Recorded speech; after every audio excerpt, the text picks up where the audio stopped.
Hola.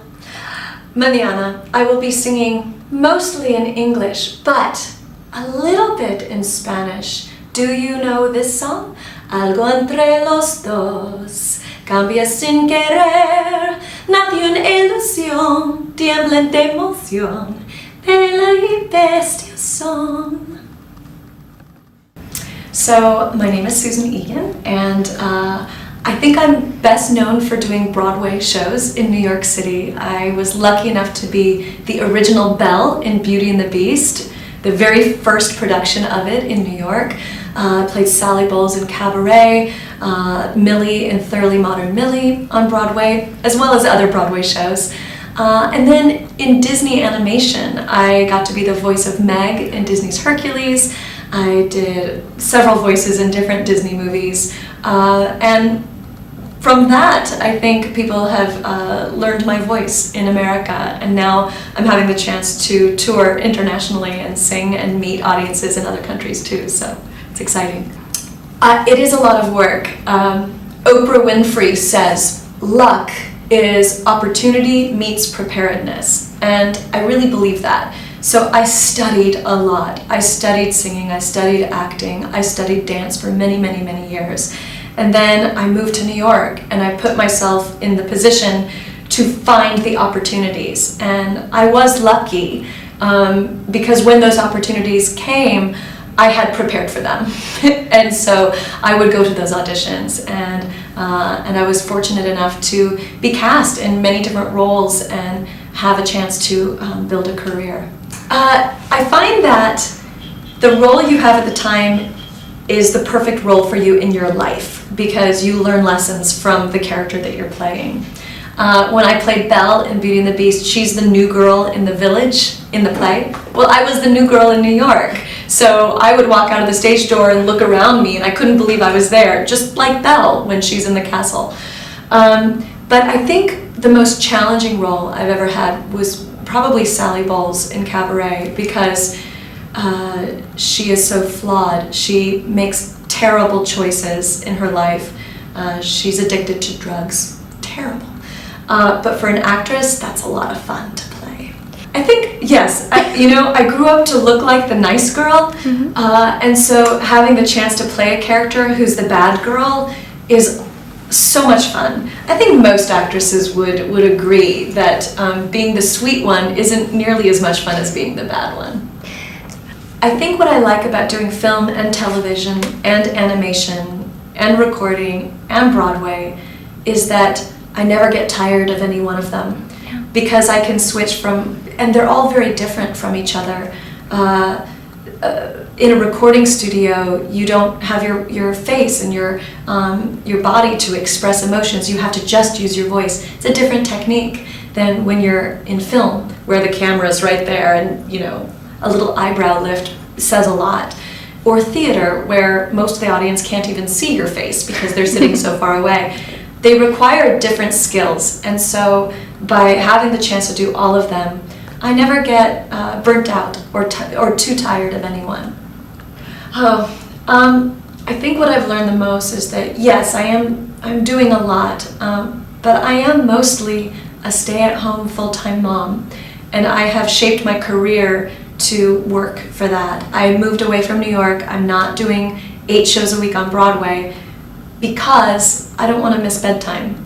I have a 2-year-old and a 5-year-old, and I want to be home with them most of the time. So I've worked it that I do 2 or 3 concerts a month. So I'm gone for a few nights each month, but I'm home most of the time. And so the majority of what I'm doing with writing and with my concerts is allowing me to spend a lot of time with my children. But when they're in school, I can get on my computer and I can write, or I can go to the recording studio and record my next album. So my future, my immediate future, is more of that. I'd like to be writing novels. That's the next step. But right now I have a blog online called glamourandgoop.com, and that is telling the story of my life right now. I'd like to record some more, and then maybe down the line go back to Broadway when my kids are older. When my first daughter was 1.5 years old, and she could just begin to talk. Her first words were no la la, which means stop singing. Her first words were telling me to be quiet. And it was such a shock, and it was so great. I think God has a huge sense of humor. When I was doing Beauty and the Beast, I would leave the stage door and dozens of girls would be excited to meet me. And I thought someday when I have girls and I'm a mom, they'll think that I am so cool because I was Belle. And my daughter doesn't care at all. And it's great for my ego. It brings me right back down to earth. And that's a good thing. But I also think it's hilarious. And so I wrote a song about it. But the bottom line of the song is, you know, Nina may not care that I was Belle. Nina may not care that I was nominated for a Tony Award. She may not care about that. But she also doesn't care if I get a bad review. She doesn't care if I don't get the job. I still get to come home, and she still just wants a hug from me. Not because I was Belle, but because I'm her mom. I love teaching. I didn't know that I was going to love it quite so much. I love meeting the next generation. I love telling them the stories of what directors have told me so that they can benefit from the brilliance of those directors. I'm enjoying teaching internationally because I was very surprised when I was in Buenos Aires that a lot of the actors there were listening to the Broadway cast albums and they were mimicking those actors. And I thought to myself, no, don't try and sound like those people. Let's find your characterization. Let's find what you bring to it. I'm much more interested in seeing what you would think about this character, how you hear this lyric, how you want to perform it. And that is the true spirit of Broadway, not mimicking what Broadway actors do. What makes them great is that they are pulling from themselves. So Idina Menzel, Kristen Chenoweth, Brian Stokes Mitchell, these are great Broadway actors. What makes them great is their honesty. And so that's what I'm trying to teach students, both in the United States and around the world, is let's find your honest performance in there. It's much more dynamic. An audience can feel when it's authentic. I'm excited about meeting the Spanish students tomorrow at the Masterclass because a lot of them are working actors and on your Broadway here in Spain.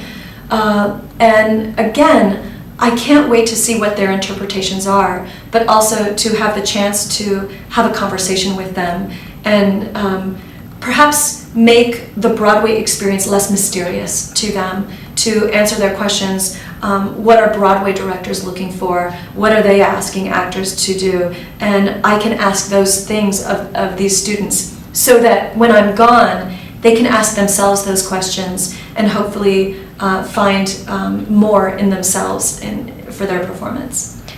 I think Beauty and the Beast brought younger people to the theater, brought families to the theater again. But then you have Glee, you have American Idol, you have Chicago and Hairspray as big movies. All of a sudden musicals are popular again. They are part of the culture for young people.